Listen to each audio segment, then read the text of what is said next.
আসসালামু আলাইকুম সবাইকে।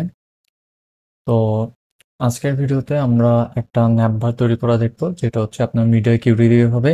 এবং মিডিয়া কিউরি দিয়ে কিভাবে ন্যাপবার একটা ডিজাইন করতে হয়, জাস্ট একটা সিম্পল একটা ন্যাপবার আমরা তৈরি করব।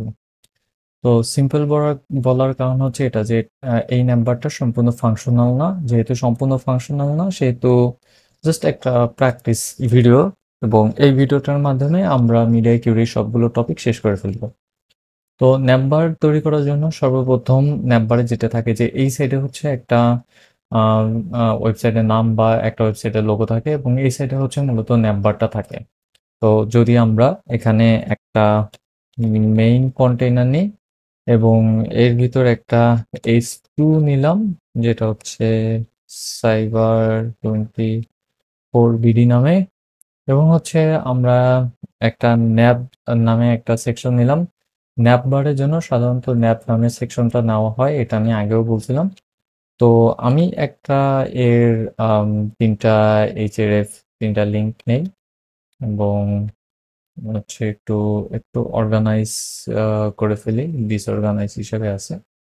ওকে। তো সর্বপ্রথম সাপোজ দেখা গেল যে আমরা হচ্ছে হোম চাই, দেন হচ্ছে আমরা সিইএস সার্ভিসেস চাই, এবং দেন হচ্ছে আমরা একটা কন্টাক্ট পেজ চাই। এই তিনটা জিনিস আমরা চাই। তো আমি অলরেডি সিএসএস লিঙ্ক করে রাখছি, যেমনটা এখানে দেখছেন যে সিএসএস লিঙ্ক করে রাখছি। তো সাপোজ এই তিনটা জিনিস আমরা ন্যাপবারের ভিতর চাই। তো এখন আসি আমাদের সিএসএস এর পালা। সর্বপ্রথম আমরা বডিতে যেটা করব, যে আমাদের যে ফন্ট ফ্যামিলি হচ্ছে আমরা গিলসন্স দিয়ে নেব, কেননা ফন্টগুলো আসলে সুন্দর দেখাচ্ছে না। তো এখন যেটা করব, আমাদের প্রথম হচ্ছে ডট মেইনের ভিতর আমাদের দুইটা এলিমেন্ট, একটা হচ্ছে H2 এবং একটা হচ্ছে ন্যাপ।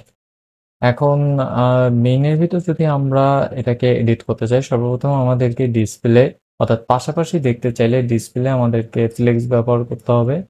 আমি এটাকে আরেকটু অর্গানাইজ করে নিচ্ছি। সো ডিসপ্লে ফ্লেক্স বা গ্রিড যে কোনো একটা ব্যবহার করলেই হচ্ছে, তবে ফ্লেক্স ব্যবহার করলে সুবিধা হচ্ছে একদম ক্লিয়ারলি দেখা যাবে।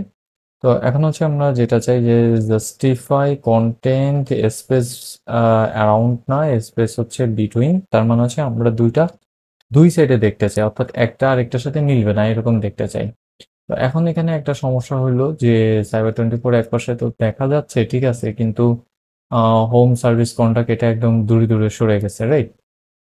তো মানে উপরে উঠে গেছে। তো উপরেরটা আমরা ঠিক করতে পারি অ্যালাইন আইটেমস সেন্টার ব্যবহার করে। অ্যালাইন আইটেম সেন্টার ব্যবহার করলে দুইটা মুহূর্ত সেন্টারে চলে যাবে। এখানে আমরা নর্মাল একটা ব্যাকগ্রাউন্ড কালার দিয়ে দিতে পারি, লাইক অ্যান্টিক হোয়াইট, এবং আমরা এখানে বর্ডার রেডিয়াস দিয়ে দিতে পারি 20 px, একটু বেশি হয়ে যায়, লাইক 10 px।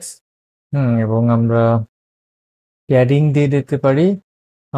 সর্বপ্রথম প্যাডিংটা হবে 0 px, এবং এরপরটা হবে 10 বা 20 px, এবার আমরা দিয়ে দিতে পারি।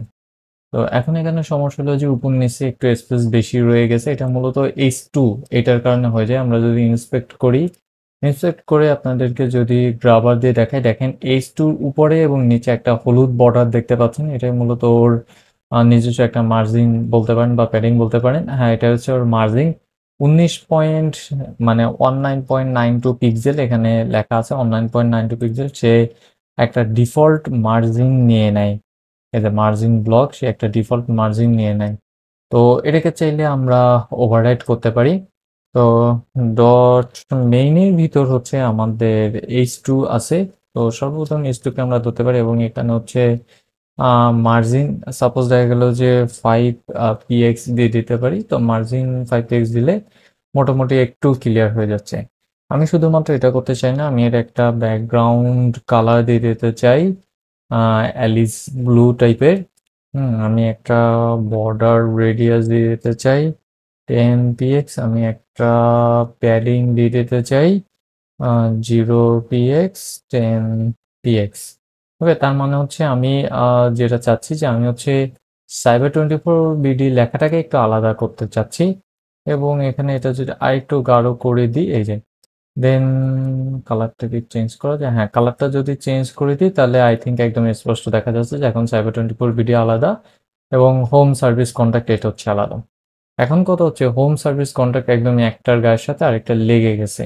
তো এটাও চাইলে আমরা পরিবর্তন করতে চাই। ডট মেইন থেকে আমরা যদি ন্যাভটাকে ধরি এবং ন্যাভ থেকে আমরা যদি এটাকে কল করি এবং এখানে যদি মার্জিন রাইট আমরা 5 px দিয়ে দিই, তো প্রত্যেকটাতে 5 px আসলে কম হয়ে যায়, 10 px দিয়ে দিই, তো প্রত্যেকটাতে আসলে 10 px মার্জিন নিয়ে নেবে। এখানে নিচে একটা টেক্সট ডেকোরেশন আছে, তো আমরা টেক্সট ডেকোরেশন নান করে দিই, কেননা টেক্সট ডেকোরেশন হচ্ছে প্রয়োজন নাই। এবং আমরা যদি কালার আসলে পরিবর্তন করার দরকার নেই, অর্থাৎ টেক্সট কালারটাকে আমরা পরিবর্তন করতে চাইছিলাম। এছাড়া আমরা চাইলে হোভার পরিবর্তন করতে পারি। তো যেহেতু এখন এখানে কাজ করতেছি না আমি, সেহেতু হোভার আসলে তেমন একটা প্রয়োজন নাই। আমরা এখানে আচ্ছা, ট্রানজিশন লাইক অল 500 ms আমরা একটা নর্মাল একটা হোভার দিয়ে দিই, জাস্ট নর্মাল একটা hover hover HOV ER hover text decoration text decoration কি হবে, underline text decoration underline. So আমরা যদি একটু ক্লিক করি তাহলে টেক্সট ডেকোরেশন আন্ডারলাইন এখানে চলে আসছে। ওকে, ট্রানজিশন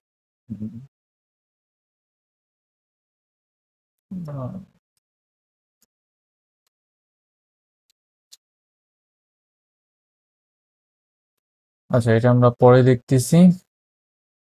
তো টেক্সট ডেকোরেশন হচ্ছে আন্ডারলাইন এখানে চলে আসছে, যেমনটা এখানে দেখতেই পাচ্ছেন। ওকে, সো হোভারের মোটামুটি কাজ আসলে হয়ে গেছে। তো এখন আমরা যেটা করব যে আমরা আহ, এটাকে হচ্ছে রেসপন্সিভ করার ট্রাই করব। তো দেখেন, যখন হচ্ছে আমরা এটাকে রেসপন্সিভ করতে যাই, সর্বপ্রথম তো হচ্ছে আম, হ্যাঁ, সর্বপ্রথম আমরা যখন এটা রেসপন্সিভ করতে যাব, তো দেখতেই পাচ্ছেন অলরেডি পুরো ওয়েবসাইট অলরেডি ভেঙে চুরে একাকার হয়ে গেছে। তো রেসপন্সিভ আসলে হচ্ছে না। হ্যাঁ, যখন আমরা এটাকে রেসপন্সিভ করতে যাচ্ছি, ঠিক একটা নির্দিষ্ট পজিশনে এসে সে হচ্ছে এখান থেকে আমরা অন 50% নিয়ে নিই। নির্দিষ্ট একটা পজিশনে এসে সে হচ্ছে ভেঙে যাচ্ছে এবং নিচের দিকে নেমে যাচ্ছে। এই নির্দিষ্ট পজিশনটা হচ্ছে 499 পিক্সেল, অর্থাৎ 400 পিক্সেল। তো আমি চাই যখন হচ্ছে 400 পিক্সেলে আসবে তখন হচ্ছে এই লেখাগুলো এগুলো হচ্ছে নিচের দিকে নেমে যাবে, অর্থাৎ হোম সার্ভিস কন্ট্যাক্ট এই জিনিসগুলো নিচের দিকে নেমে যাবে।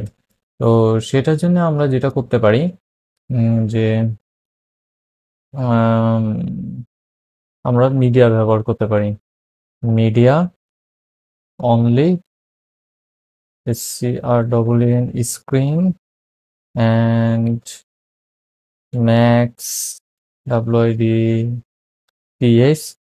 ম্যাক্স উইথ 400 px যদি আসে, তাহলে যেটা হবে মেইনের ভিতর ফ্লেক্স ডাইরেকশন কলাম হয়ে যাবে।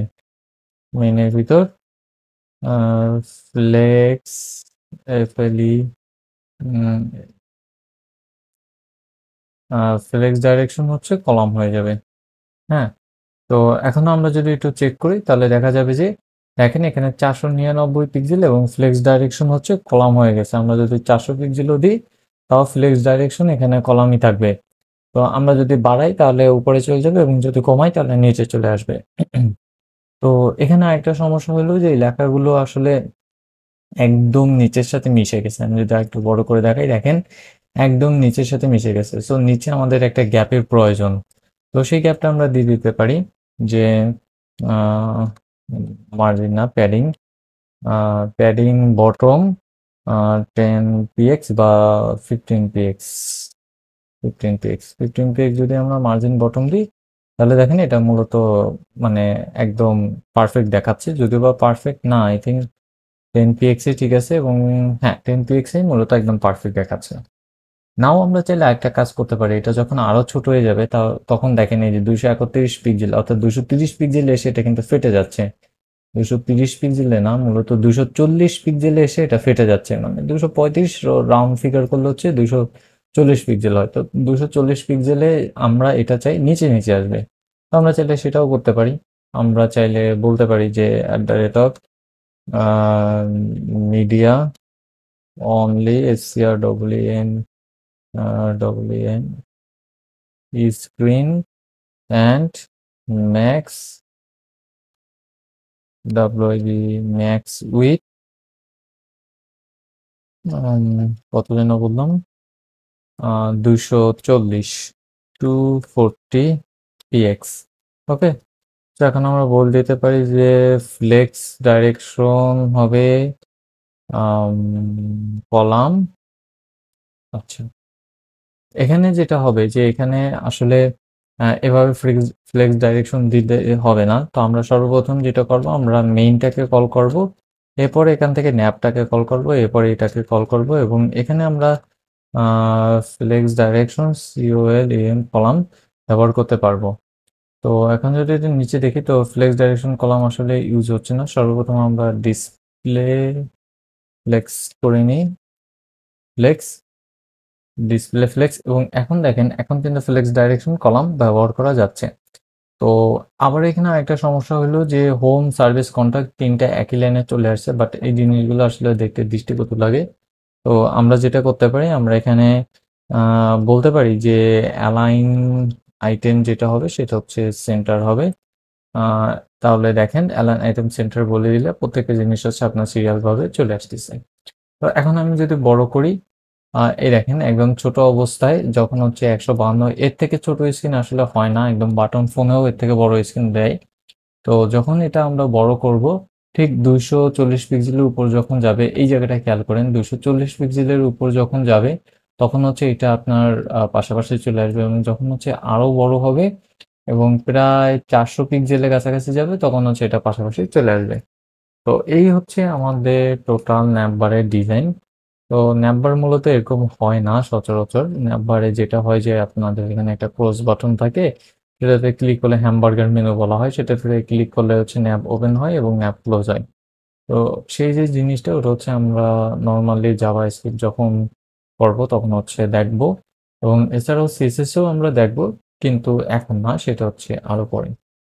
তো আজকের মতো এই পর্যন্তই। আল্লাহ হাফেজ সবাইকে। দেখা হচ্ছে পরবর্তী ভিডিওতে।